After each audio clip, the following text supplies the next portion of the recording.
Welcome to this week's Bible reading and my reflections. I'm Hilary, I'm the rector of Wyoming Anglican Church. The reading this week is from Matthew's Gospel, chapter 14, and I'm starting at verse 22. Immediately, Jesus made the disciples get into the boat and go on ahead of him to the other side, while he dismissed the crowd. After he had dismissed them, he went up on a mountainside by himself to pray. Later that night, he was there alone, and the boat was already a considerable distance from land, buffeted by the waves because the wind was against it. Shortly before dawn, Jesus went out to them, walking on the lake. When the disciples saw him walking on the lake, they were terrified. "It's a ghost," they said, and cried out in fear. But Jesus immediately said to them, "Take courage, it is I, don't be afraid." "Lord, if it's you," Peter replied, "tell me to come to you on the water." "Come," he said. Then Peter got down out of the boat, walked on the water, and came toward Jesus. But when he saw the wind, he was afraid and, beginning to sink, cried out, "Lord, save me." Immediately, Jesus reached out his hand and caught him. "You of little faith," he said, "why did you doubt?" And when they climbed into the boat, the wind died down. Then those who were in the boat worshipped him, saying, "Truly, you are the Son of God." When they had crossed over, they landed at Gennesaret. And when the men of that place recognized Jesus, they sent word to all the surrounding country. People brought all their sick to him and begged him to let the sick just touch the edge of his cloak. And all who touched it were healed.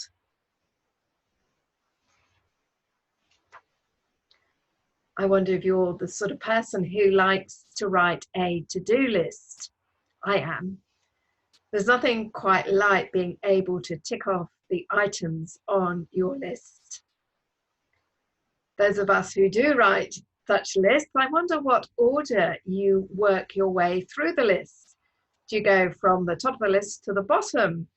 Or do you do the quick, easy jobs first and leave the more difficult things for later? Or do you look at your list of things and decide which ones are the more important ones and prioritize these over the less important jobs? In today's gospel reading, I noticed that in just these very few verses, Jesus did three things immediately. There were three things that were important and urgent for Jesus to do. And I wonder whether Jesus's priorities speak to us about what he wants our priorities to be. The first thing that Jesus did immediately was to make the disciples get into the boat and go on ahead of him while he dismissed the crowds. To understand why he did this, we need to know what's been happening. Jesus has recently been told by John the Baptist's disciples that John has been beheaded in prison.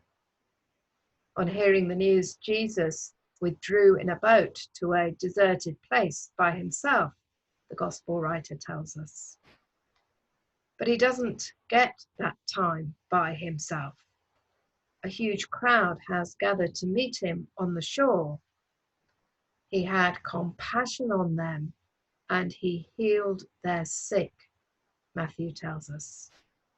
It seems like this took most of the day. They are still there in the evening, 5,000 men with women and children adding to that number.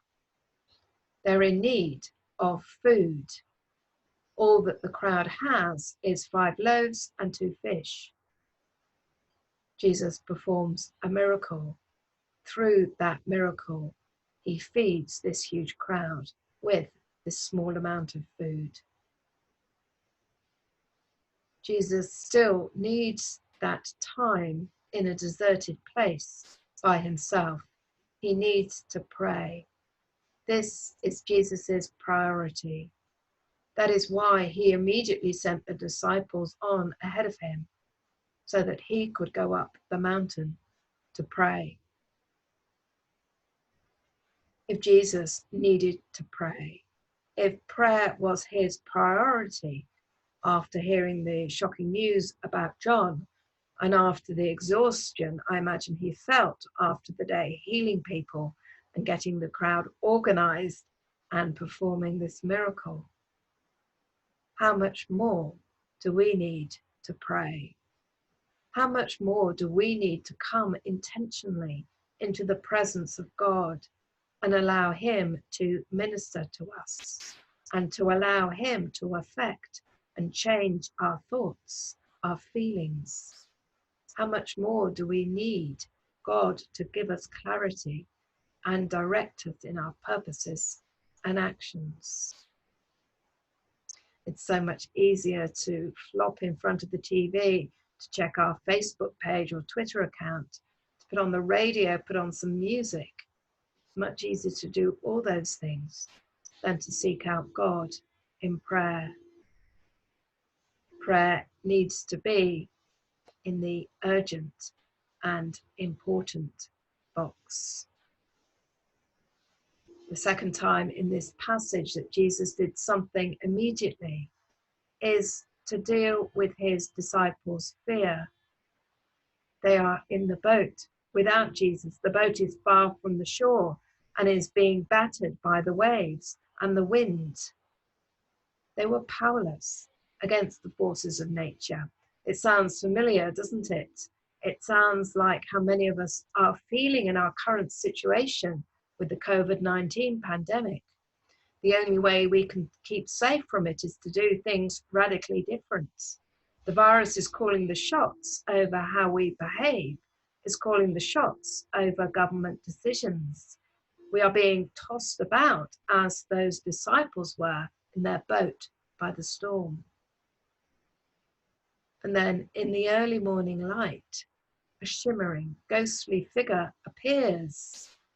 Perhaps it's a mirage, perhaps it's a fantasy.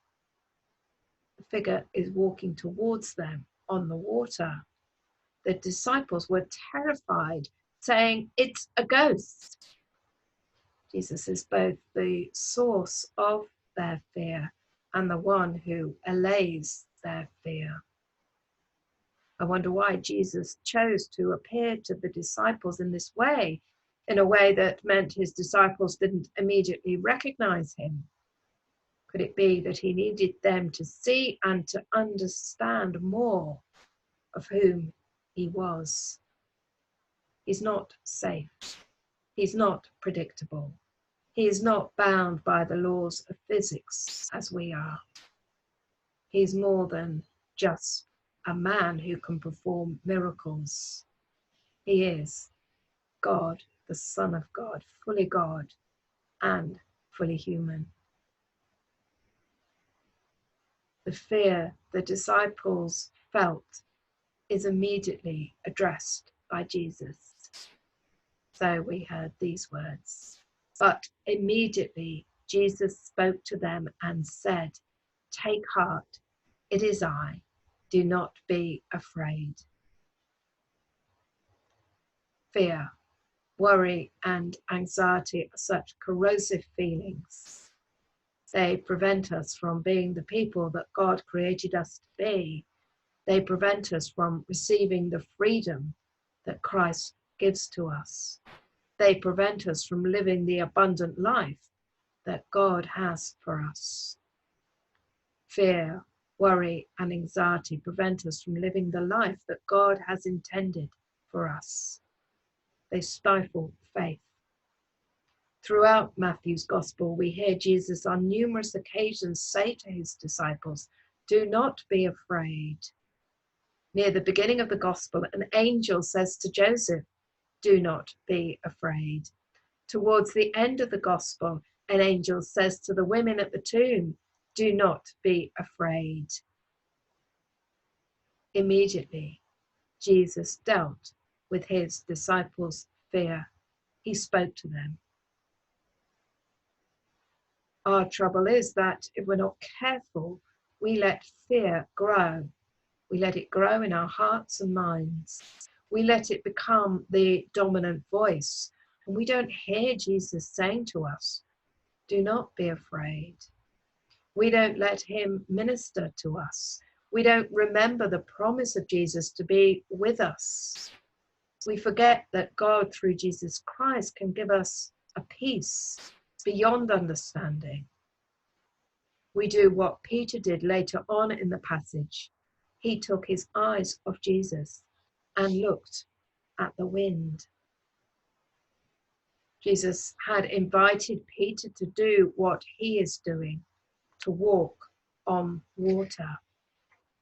Peter has said to this mysterious figure, Lord, if it is you, tell me to come to you on the water. And Jesus has said to him, come. And we heard, then Peter got out of the boat, walked on the water, and came toward Jesus.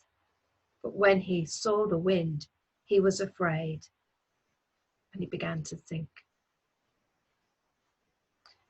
It's amazing, don't you think, that Jesus responded to Peter as he did. He didn't say to him, don't be daft, you're only human. You won't be able to walk on water. Stay in the boat. I'll come to you. Jesus said, come. Do what I'm doing. This account is not telling God's people that we all can literally walk on water.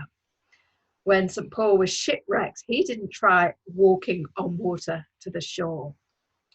Matthew is intending to use his account of this event to be applied more generally to our Christian lives.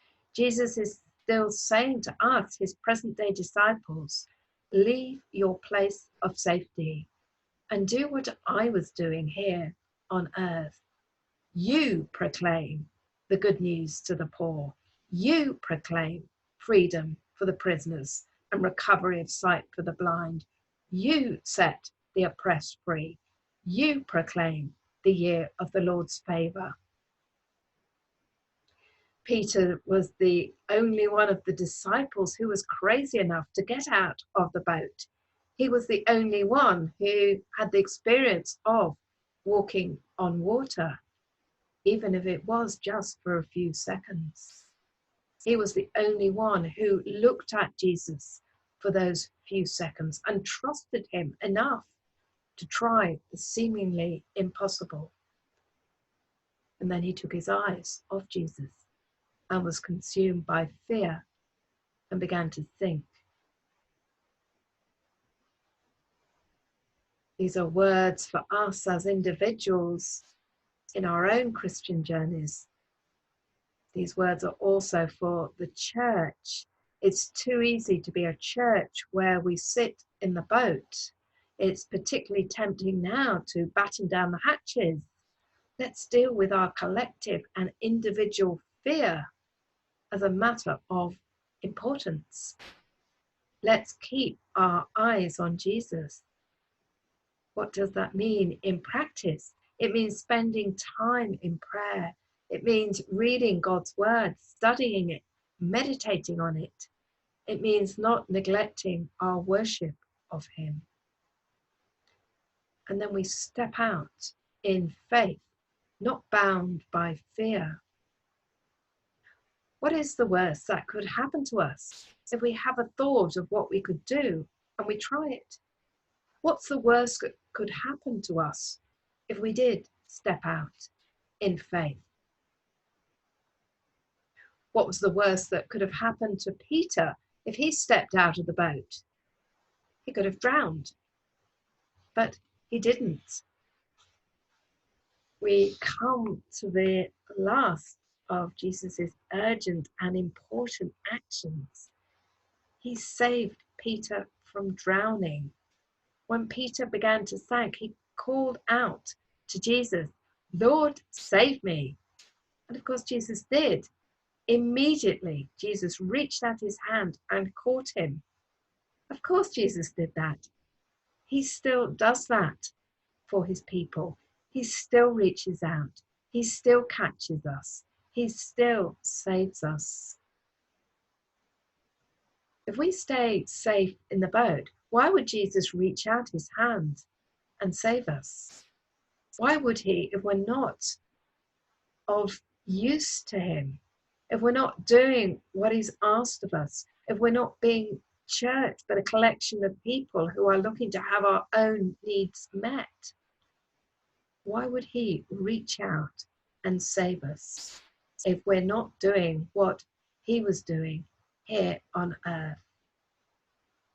It was Peter, the one who got out of the boat, who was held and caught and saved by Jesus.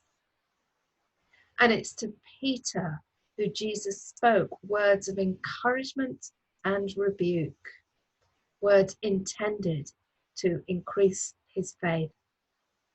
You of so little faith, why did you doubt? Little faith is better than no faith. Jesus himself says a couple of chapters later on in Matthew's Gospel, I truly tell you, if you have faith as small as a mustard seed, you can say to this mountain, move from here to there, and it will move. Nothing will be impossible for you. So to sum up those three things that Jesus prioritized, three things he did immediately. Immediately, Jesus made sure that he had some time and space to pray. Is that our priority? Immediately, Jesus dealt with the disciples' fear. Do we allow Jesus to deal with our fears immediately? Or do we let them take hold and dominate our thoughts? Immediately, Jesus reached out his hand and caught Peter. Do we give Jesus a chance to do that for us too? Or do we trust in the boat? Amen.